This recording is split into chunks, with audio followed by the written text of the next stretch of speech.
தவறு தான் எந்த கட்சியாக இருந்தாலும். ஆனா போராட்ட காலம் வந்து ராஜரத்னம் ஸ்டேடியம்ல அறிவிச்சிருக்காங்க.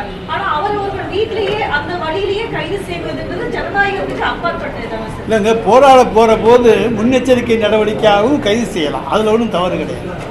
நான் போராடத்தான் போறேன், அந்த இடத்துக்கு போறேன், அனுமதி கிடையாது. கடந்த காலங்களில் நாங்கள் பல முறை வீட்டை விட்டு வெளியே வரும்பொழுதே கைது செய்யப்பட்டிருக்கின்றோம்.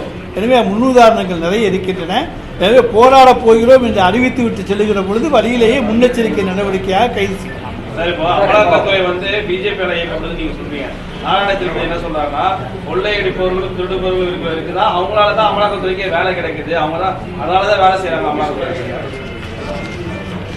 நம்மளுடைய மதுரையில் அமலாக்கத்துறை அதிகாரி இருந்தார் திரு அங்கித் திவாரி. என்னாச்சு, 20 லட்ச ரூபா பணம் கேட்டு மாட்டிக்கிட்டார். அதுதான் அமலாக்கத்துறையுடைய லட்சம். அதனால் எல்லாரையும் நான் அதுக்காக குற்றம் சொல்லலை. நாங்களும் இன்றைக்கு சொல்லுகிறோம், அமலாக்கத்துறை என்று நீங்கள் சொல்லுகிறவர்கள் 20 லட்ச ரூபா பணம் கேட்டு தமிழக போலீஸார், நம்முடைய லஞ்ச ஒழிப்புத்துறையினர் அவரை கைது செய்திருக்கிறார்கள். எனவே அவங்களும் ஒன்றும் உத்தமர்கள் கிடையாது.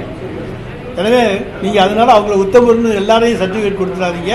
20 லட்ச ரூபா கொடுத்து சிறைக்கு சென்றவர் தான் அங்கித் திவாரி.